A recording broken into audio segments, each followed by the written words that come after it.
John Colter was known for being the first white man who entered the area of Yellowstone National Park, his time with the Lewis and Clark expedition, and Colter's Run, where he entered a foot race for his life. Little is known about John Colter's early life. He was born sometime in 1774 near Stewart's Draft, Virginia. Most believe he learned how to be a frontiersman while serving as a ranger. Nothing else is known about John until his time with the Lewis and Clark expedition. John Colter encountered the expedition near Elizabeth, Pennsylvania.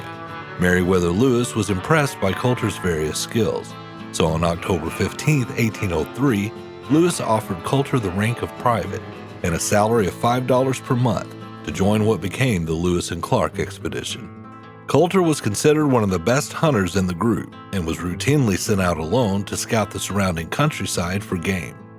Colter was often entrusted with responsibilities far beyond hunting and woodsman activities. He was instrumental in helping the expedition find passes through the Rocky Mountains. Colter never appeared on sick lists, suggesting very advantageous health. He was one of the few hunters allowed to leave the camp during points of illness and recuperation, proving Lewis and Clark's confidence in him.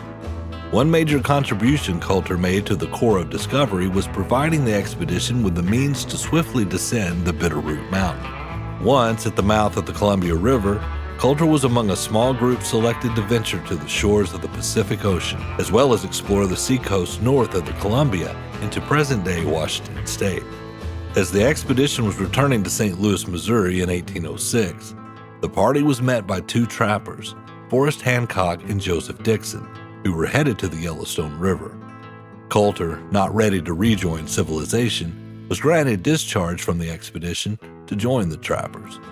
John Colter is widely recognized for the explorations he made during the winter of 1807 and 1808, when he became the first known person of European descent to enter the region now known as Yellowstone National Park and see the Teton Mountain Range. Colter spent months alone in the wilderness and is widely considered the first known mountain man.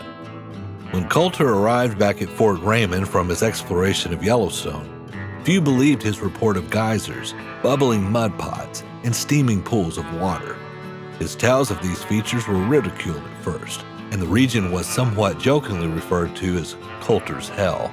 The area Colter described is now widely believed to be immediately west of Cody, Wyoming, and though little thermal activity exists there today, other reports around the period Colter was there also indicate observations similar to those Colter had originally described. In 1809, John Colter and John Potts, a former member of the Lewis and Clark expedition, were paddling up a small creek. Before they knew it, they were surrounded by hundreds of Blackfoot Indians. The natives signaled for the two men to come ashore. Seeing they were surrounded with no chance of escape, the men turned their canoe and began heading to the shore. Once reached, fighting quickly broke out, leading Potts to shoot and kill one of the Indians. Potts was quickly shot from all directions and was killed in return. The natives then stripped Colter naked, led him out to the prairie, and told him to run. Colter, realizing that he was about to be the subject of a human hunt, ran for his life. Colter knew the river roughly 5 miles away was his only chance of escape. Being a swift runner, he managed to pull an early lead on his pursuers. Colter ran the hardest he had ever run in his life. The exertion caused blood to pour out of his nose and cover his naked body. He managed to outrun most of his pursuers within the first few miles. When he finally dared to look back, only a single native was close enough to strike. Colter stopped dead in his tracks, turned around, and spread his arms wide. The sight of his blood-covered body startled this fatigued pursuer, causing him to tumble and break his spear. Colter quickly seized the moment, grabbed the broken spear, pinned his would-be killer to the ground, and killed him. This bought him additional time, as the remaining Indians stopped to check on their fallen brother before resuming their pursuit.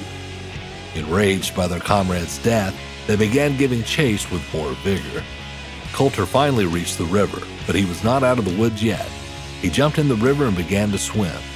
The tale goes that Colter swam to a beaver dam and stuck his head up through it. He hid there in the dam for hours until the remaining Indians gave up the pursuit. Naked with no weapons or food, Colter began his long walk to the nearest civilization, a few hundred miles away.